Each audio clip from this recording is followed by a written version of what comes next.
আমি কেন বলবো? চিফ মিনিস্টার কি করছে, মুসলমান দরদি মুখ্যমন্ত্রী কি করছে, সব নওশাদকে বলতে হবে? ফিরাদ হাকিম সাহেব কি করছে, সিদ্দিকুল্লাহ চৌধুরী সাহেব কি করছে, পরিষদীয় মন্ত্রী কি করছে, সব নওশাদকে বলতে হবে না? আমি আমি ইতিমধ্যে বলেছি, শুভেন্দু বাবু মাদ্রাসা ছাড়া রাজনীতি করার ওনার আর জায়গা নাই। হরিচাঁদ ঠাকুর, গুরুচাঁদ ঠাকুরদের আমরা ইতিহাস জানি। হরিচাঁদ ঠাকুর কোথা থেকে পড়াশোনা করেছে, বাল্যকালে প্রাথমিক শিক্ষা কোথা থেকে অর্জন করছে, ওটা দেখার দরকার। শুভেন্দু বাবু জেনে শুনে ইচ্ছাকৃত ভাবে মাদ্রাসাকে ডেকে দেওয়ার চেষ্টা করছে। শুভেন্দু বাবু মাদ্রাসা ছেলেদের স্বাধীনতা সংগ্রামের ইতিহাস ভালো করে জানেন। স্বাধীন ভারতের প্রথম শিক্ষামন্ত্রী মাদ্রাসার একজন ছাত্র। মাদ্রাসার ছেলেরা দেশ বিদেশে নাম করছে।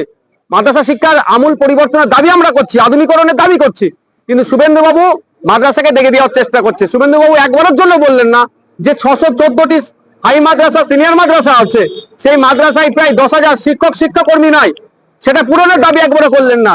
শুধুমাত্র মাদ্রাসাকে ডেকে দিয়ে উনার ভোট ব্যাংকে বাড়ানোর চেষ্টা করছে। আমি শুভেন্দু বাবুকে চ্যালেঞ্জ করে বলছি, একটা শিক্ষা প্রতিষ্ঠানের নাম বলুক মাদ্রাসা যেখান থেকে অনৈতিক কার্যকলাপ হয়। অভিযোগ অনেকের নামে দিয়েছে, কিন্তু অভিযোগের সত্যতা কোথায়? অমুক মাদ্রাসা এ হয়েছে, তমুক মাদ্রাসা, আরে কোরআন শরীফ, আম্বাপাড়া, কায়দার কিতাব দেখি কি বলছে?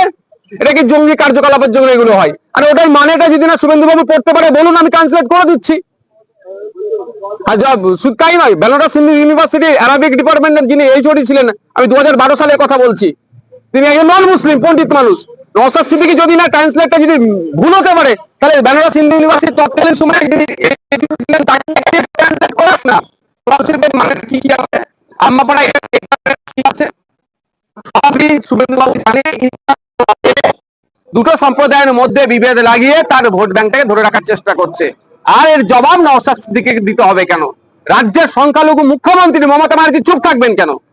এটা মুসলিম সমাজের থেকে প্রশ্ন তুলতে হবে। আর মাদ্রাসা নিয়ে যখন দেখে দিচ্ছে, মাদ্রাসায় প্রায় 50% নন মুসলিম টিচার আছে, তাদের উদ্দেশ্যে আমার বক্তব্য, তারা এই বিষয়ে কাউন্টার করুক।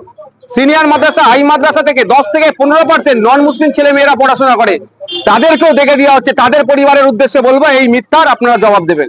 আপনারা যথেষ্ট শক্তিশালী, সেই জেলাতে তৃণমূল কংগ্রেসের রাজনৈতিক সমীকরণ কোথাও বদলে যাচ্ছে, আর যেখান থেকে দেখা যাচ্ছে যে জ্যোতিপ্রিয় মল্লিককে গুরুত্ব দেওয়া হচ্ছে, নারায়ণ গোস্বামীকে নিষ্ক্রিয় করে দেওয়া বা নারায়ণ গোস্বামীর গুরুত্ব কমছে কোথাও। দেখুন, আমরা হাওড়া, হুগলি, উত্তর চব্বিশ পরগনা, দক্ষিণ চব্বিশ পরগনা, মালদা, মুর্শিদাবাদ, রাজ্যের বিভিন্ন জায়গায় সংগঠন করছি। আমাদের বিভিন্ন জায়গাতে যথেষ্ট সাড়া আছে।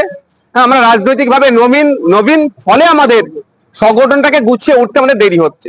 উত্তর চব্বিশ পরগনা, দক্ষিণ চব্বিশ পরগনা অবশ্যই আমাদের একটা শক্তিশালী জায়গা, সেখানে আমরা আমাদের মতো সংগঠন করছি।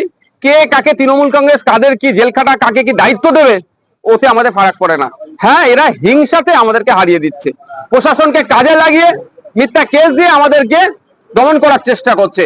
যদি নিরপেক্ষতার সাথে মানুষের মতামত দেওয়ার জায়গা থাকে, উত্তর চব্বিশ পরগনা, দক্ষিণ চব্বিশ পরগনায় দুটো জেলার কথা আমি দায়িত্ব নিয়ে বলতে পারি, তৃণমূল কংগ্রেসকে অন্য কোনো দলের প্রয়োজন হবে না, আইএসএফ পরাস্ত করতে প্রথম সারিতে থাকবে। মোশাররফ হোসেন গতকাল মুখ্যমন্ত্রী তার মডেলের প্রশংসা করলেন। তার মডেল হচ্ছে মূলত অন্তর্ঘাত রুখে দেওয়া। তৃণমূল কংগ্রেস কোথাও অন্তর্ঘাতে ভয় পাচ্ছেন, তাই মমতা বন্দ্যোপাধ্যায় তার মডেল ফলো করতে বলছেন। যে দলের কোনো নির্দিষ্ট আইডিওলজি নেই, আদর্শ নেই, নীতি নেই, সেই দলের অন্তর্গত হওয়া স্বাভাবিক। যে দলটা সম্পূর্ণরূপে অনেক কথা বলছে আবাস যোজনা নিয়ে, যদি আমি একটা উদাহরণ দিই, আমার পাশে দাঁড়িয়ে আছে আমার আমডাঙ্গার ছেলে, চাইলে আপনারা কাছে কথা বলতে পারবেন। এর বাড়ি পাওয়ার যোগ্য, এ বাড়ি পাচ্ছে না। বিভিন্ন দপ্তরে যেখানে যেখানে চিঠি করার কথা বলা হচ্ছে, বাড়ি পাচ্ছে না সে করার পরও। কিন্তু এ যদি 20,000 টাকা দিতে পারতো, তাহলে এর বাড়িটা পেয়ে যেত। এটা মুখ্যমন্ত্রী জানে না? নবান্ন থেকে অনেক কথা তিনি বলছেন, সভাঘর থেকে